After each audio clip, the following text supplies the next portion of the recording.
இந்த மாதிரி எத்தனை பொருட்களுக்கு நீங்க வாங்கி கொடுத்துருக்கீங்க சார் இந்த அங்கீகாரம்? சார் தமிழ்நாட்டில் வந்து 69 பொருட்களுக்கு கிடைச்சிருக்கு சார். என்னுடைய கடின உழைப்பால் கிடைச்சது 50க்கும் மேற்பட்ட பொருட்கள். 50க்கு பொருட்கள். இந்த ஆக்ட் உருவாகினதுல 2003 அன்னிலேருந்து இன்னைக்கு வரைக்கும் தொடர்ந்து இந்த வேலைகளை தொடர்ந்து கண்டினியூவாக செஞ்சுக்கிட்டே வரேன். கண்டிப்பாக தமிழ்நாட்டுக்காக செஞ்சுட்டு வரேன். Super sir. அதாவது தமிழ்நாட்டில் இருக்கக்கூடிய பல உழைக்கும் கரங்கள் எல்லாருமே வந்து உங்களை கைகூப்பி, கைவினை கலைஞர்கள், நெசவாளர்கள், விவசாயிகள், இப்படி எல்லா தரப்பட்ட மக்களும் இதில் பயனடைகிறாங்க. அவங்களுக்கு வந்து சார் சொன்னாப்புல அவங்களுக்கே தெரியாம ஒரு லாபமும் பொருளுடைய உற்பத்தி செய்கிற எண்ணிக்கை பெருகி கொண்டே வருது சார். இப்போ 2003 நீங்க ஆரம்பிச்சோன்னு சொன்னீங்க இல்லையா, இந்த ஒரு கிட்டத்தட்ட ஒரு மூமெண்ட் மாதிரி. எந்த பொருளுக்காக இதை ஆரம்பிச்சீங்க, எதனால இது ஆரம்பிக்க தோணுச்சு சார்? முதலாக இந்த சட்டம் உருவாகின உடனடியாக இந்தியாவில் டார்ஜிலிங் டீ வாங்கிட்டாங்க. ஆமா, டார்ஜிலிங் டீ தேயிலை. அப்போ தமிழ்நாடுனாலே எல்லாருக்கும் ஞாபகம் வர்றது காஞ்சிபுரம் சில்க்கு. பெருசாக நம்ம வந்து எல்லாருடைய மேரேஜ் டேல நம்ம சில்க் எங்கே வாங்குவோம்? காஞ்சிபுரத்துக்கு போய் வாங்குவோம். எல்லாருடைய வீட்டிலையும் காஞ்சிபுரம் சில்க், மேரேஜினாலே காஞ்சிபுரம் சில்க் அப்படின்னு இன்னைக்கு உலகத் தமிழர்கள் மத்தியில் காஞ்சிபுரம் சில்க் வந்து பெருமை அடைஞ்சிருக்கு.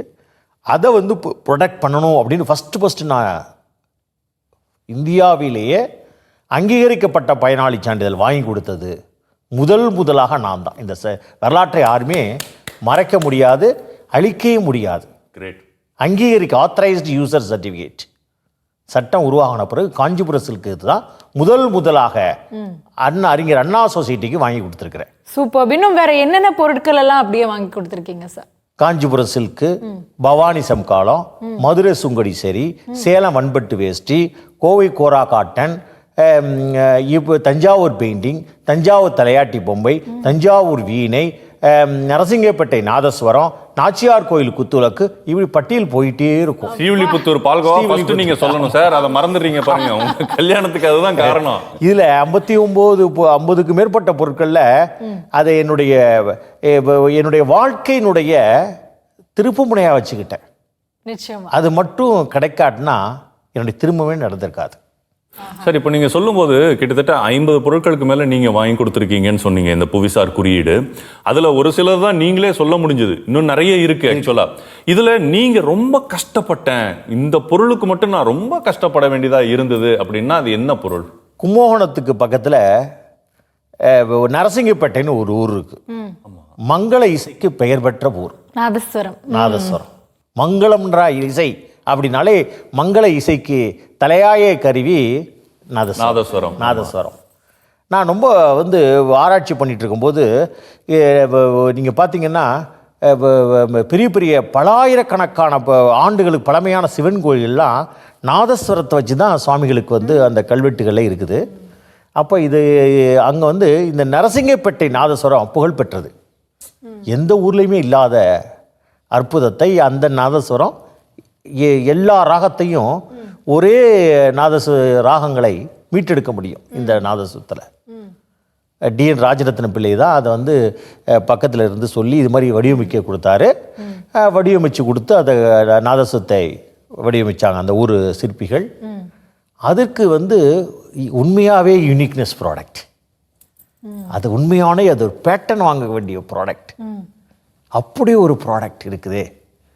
இதுக்கு எப்படி நம்ம ஜிஐ வாங்கணும்னு நான் போடும்போது டாக்குமெண்ட் எவிடன்ஸ் வேணும். ஒரு புவிசார் குறியீடு வாங்குவதற்கு சாதாரணமாக புவிசார் குறியீடு கிடைச்சிடாது. சும்மா போய் கேட்டால் கொடுத்துட மாட்டாங்க.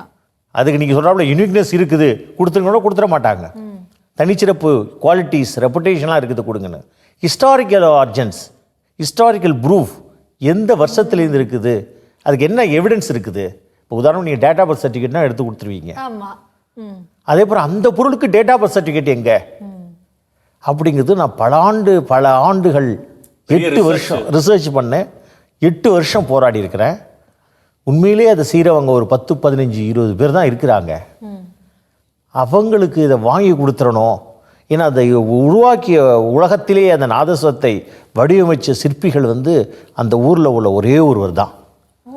அப்போ இது வந்து அப்படி இந்த ரெக்கார்ட்ஸாக இதை லீகல் ப்ரொடெக்ஷனாக டாக்குமெண்ட்ரிஸாக பண்ணாமல் போயிட்டுனா இதனுடைய சுவடே இல்லாமல் போயிடுமே, அழிஞ்சு விடுமேன்னு நினச்சிட்டு நான் ரொம்ப கஷ்டப்பட்டு அது கிடைக்காது. என்ன நீங்கள் ஒரு வகையில் சொல்லப்போனால் நீங்கள் இது இந்த புவிசார் கூடு வாங்கி தருவது என்பது சாதாரணமாக ஐஎஸ்ஓ சான்றிதழ், சாதாரணமாக ஒரு அவார்டு மாதிரி நினச்சிடக்கூடாது. இது குவாஷி ஜுடிஷியல் போரம், அதாவது ஒரு ட்ரிபுனல் கோர்ட்டு மாதிரியே இருக்கும். அங்கே உள்ள ஒரு கட்டத்திலே எந்த டாக்குமெண்ட்டுமே இல்லாமல் நீங்கள் வந்திருக்கீங்க, நீங்கள் வந்து இதற்கான வந்து எலிஜிபிளே இல்லை, வெளில போங்க, அந்த அளவுக்கு சொல்லப்பட்டு நானும் அதிலே அந்த வார்த்தையை ஒரு குறிக்கோளாக எடுத்துக்கொண்டு அதில் வெற்றி பெற்றேன். என்னை வெளியிலே போங்க, உங்கள்கிட்ட டாக்குமெண்ட்டே இல்லை அப்படின்னு சொல்லப்பட்ட காட்சியை மறு விசாரணை வைக்க சொல்லி அதிலே ப்ரூஃப் பண்ணி அதை அச்சீவ் பண்ணி கொடுத்தேன். அண்ட் சொல்லியிருந்த மாதிரி சார், இந்த புவிசார் குறியீடு ஜியோகிராஃபிக்கல் இண்டிகேஷன் அப்படின்னு பார்க்குறப்போ ஒரு ஊர்லேயும் ஒன்னொன்று ஃபேமஸாக இருக்குது. சில ஊர்களில் வந்து சாப்பிடக்கூடிய பொருட்கள் ஃபேமஸ், சில ஊரில் வந்து வீட்டு உபயோக பொருட்கள் ஃபேமஸ். ஸோ என்னென்ன கேட்டகரியில் இந்த புவிசார் குறியீடு பிரிக்கப்படுது? இன்னைக்கு வந்து நீங்கள் சொல்கிறீங்க சாப்பிட போடுற பொருள் தான் அன்னைக்கு ரொம்ப ஃபேமஸ் ஆகிட்டு.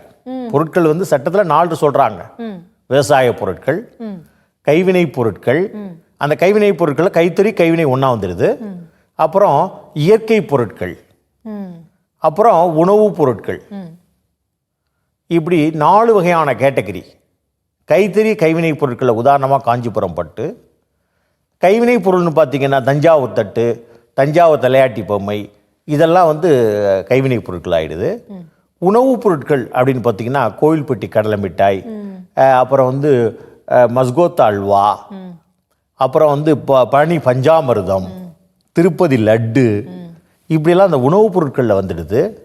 விவசாய பொருட்களில் பார்த்திங்கன்னா நம்ம ரைஸ் வகைகள், பொன்னி ரைஸ், சீரக சம்பா, இதெல்லாம் நம்ம ரைஸ் வெரைட்டிஸில் வருது. கரும்பு, செங்கரும்பு, மதுரை செங்கரும்பு ஃபேமஸ்ஸு, அது விவசாய பொருட்கள் வருது.